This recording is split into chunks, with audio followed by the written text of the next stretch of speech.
common sense with the senior delinquents. Out in the public eye, and you know, I'm a person who I take my personal hygiene very seriously. In so many ways, the Three Stooges have stood the test of time.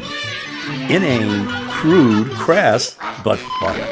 Welcome to another edition of the Senior Delinquents. My esteemed co-host, Dennis Silvers, has just left the hospital. But due to the fact that he never shaved while in it, he's still not ready for prime time. But today, we do have an old acquaintance as our special guest. When I went to the hospital, they assigned me a pain manager. I'm thinking, what is this all about? The first professional pain manager had to be the guy who managed the dungeons during the Middle Ages. Oh, let me see, let me check your chart. Oh, yes, you need 1/4 turn BID. That was a clip from a medical video for sales representatives at Johnson & Johnson. The introductions to different segments were actually shot in a comedy club with Grover Silcox. Before working with Grover, I had seen and appreciated his stand-up comedy club act. His persona was, in my view, urbane, sophisticated, and witty. He's gone on to be a playwright and program host and producer for educational television. So, of course, the Three Stooges were his childhood role models. We're not ordinary people. We're morons. Welcome to the Senior Delinquents. Pleasure to have you here. It's a pleasure to be here. It's a pleasure to be a senior delinquent. Well, at this stage of the game, you know? Let's go back to when we may have been, both of us, junior delinquents. Your exposure to the Stooges. Right. When did that happen? And did you ever think about why you liked them, actually? I think it was probably pre-adolescence, which is, I think, the level of the Stooges comedy, which is great because you can be a child again, males, because from what I hear, most females were repulsed by the Stooges, or they just never got interested in them. The other big thing, and I've heard this a great deal among other people as well, especially, again, the guys, it was a terrific bonding mechanism between sons and fathers. Do you think it's somewhat of a fantasy thing, too, that this is what your mind gets to play out in somebody, through somebody else vicariously, that you can hit somebody with a hammer, you can stick a crowbar up their nose and drag them around, and there's no signs of any discomfort or pain?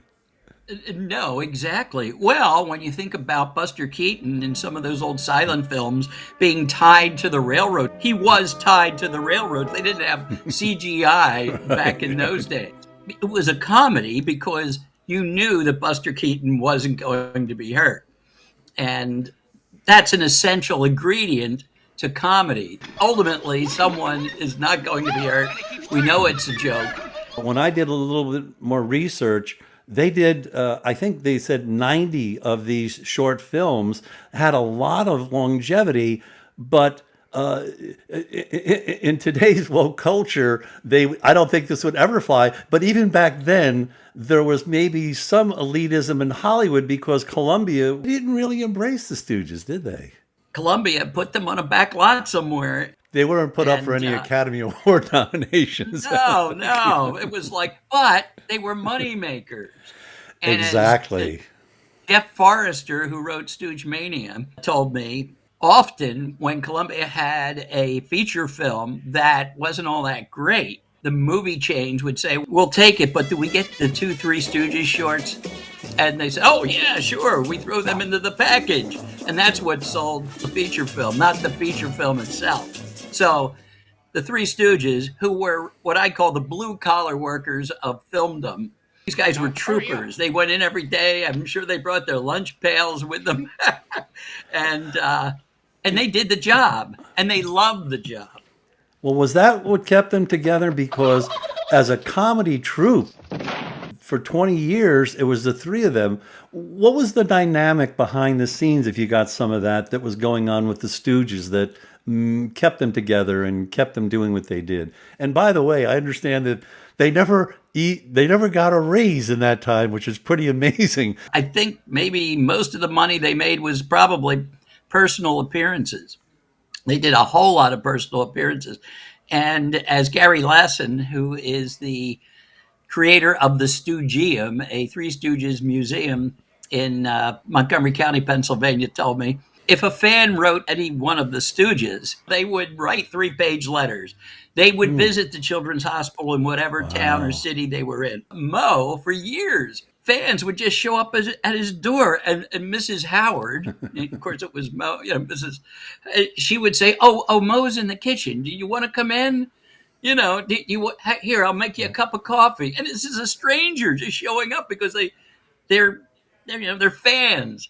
And so they treated their fans well. And I find that to be a truly remarkable quality in a performer, in someone who is a public figure. You became more than just a fan because of Larry Fine's connection to the Philadelphia area where you're from. Tell me how that came about, and maybe some insights into Larry that people would never guess from his being a Stooge. Well, back in 1984 for a local Philly TV station, I did a Three Stooges marathon. I got to interview Lila Budnick, who was Larry's sister. And she spoke about what a serious student of the violin he was. He might have gone on to a career doing that. I hate to say that he might have been a weak link in some ways, but it seemed like the dynamics was Mo as the aggressor and Larry was kind of like the buffer of somehow. Did you perceive that he knew that was his role and he embraced it? Well, I think they all knew their role just by default. It just is what came naturally. Larry was sort of the intermediary. Whenever somebody was going to get slapped, it was Larry between the two. Yeah, the slap just kept going down the line, Actually, Shemp was in the first threesome. Right. But he went on to be in a feature film, and they needed a replacement, so his brother, Jerome, a.k.a. Curly, shows up. And when he's auditioning for the part, he has a full head of hair. And the producer is going, "This guy's too good looking." And the next day, Curly comes back with no hair and gets the part. Right, magic. He had a series of strokes. The last several films that Curly made, he was having a hard time speaking, and he was slurring his words. He passed from a major stroke. And then Shem came back. And it actually revived the Stooges. Curly had such a strong persona that it was almost impossible to replace him. And I know that my favorite Stooge episodes were with Curly, unfortunately not with Shemp. But Grover, I've got one or two I'd like to bring up, but do you have a favorite Stooge episode? One that really stands out? I always like the one with the where they play the doctors. I think that's Me too. Calling Dr. Howard. Dr. Fine. Dr. Howard.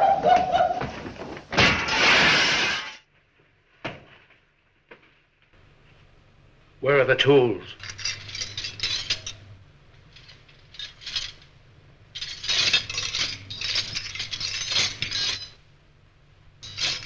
The other thing too, and it showed some versatility, it was called You Nasty Spy. Mo portrayed Hitler, Curly portrayed Goering, and Larry just portrayed some other Nazi. Right. It was before the Chaplin film came out, The Great Dictator, which is the same year. They beat him to the punch, but Chaplin got a little bit more recognition as a serious comedy versus but they were versatile. They were the dictators of the country called Moronica. Along the same line, comedians or groups or stuff where you think the Stooge affected their work, that they actually used elements of what they saw probably as kids, but it was incorporated into their own artistic genre. Well, I don't know if he was influenced by the Stooges, but you think of Chevy Chase back in the early days of SNL, do some kind of slapstick pratfall. Where does that come from? Someone like Steve Martin. Agent, he did a lot of crazy little physical stuff in with his abstract humor that was fabulous because it was a combination of the Stooges and this higher form of humor, if you will, merging. And one has to be Jim Carrey, who was going to play Curly, Absolutely. but for health reasons, he said, I can't put on that 60, 70 pounds. It would be too dangerous. Another one, and these are speculative, but I think they might have some relevance. Woody Allen. In Bananas, he did that very funny court scene. I move for mistrial. You realize there's not a single homosexual on that jury? Yes, there is. If you look back at Disorder in the Court, a lot of that craziness, and especially in the jury, I think that he was an influence with Woody. I'll go even further. America's Funniest Home Videos. They take reality based on what the Stooges fantasized. Yeah, right. And my last, I'm going to give them some credit for, believe it or not, horror movies. With horror movies, so much of the tension and suspense is the use of sound effects. The one person who made the most money producing the Stooges was the sound effects guy. As much as I love the Stooges, and you do, if you really want to find them, I was surprised when I see how many streaming services there still are to catch the Stooges. And you have to wonder, in today's woke culture and everything, I feel they wouldn't be on there if there wasn't an audience for it. Is it going to have any impact on today's generation? I thank you from the senior delinquent's heart and soul, and look forward to seeing you again in the not too distant future. My pleasure, Jamie. Thanks for having me. You can see all of the episodes and comedy shorts on seniordelinquents.com, and also catch the program on various social media sites.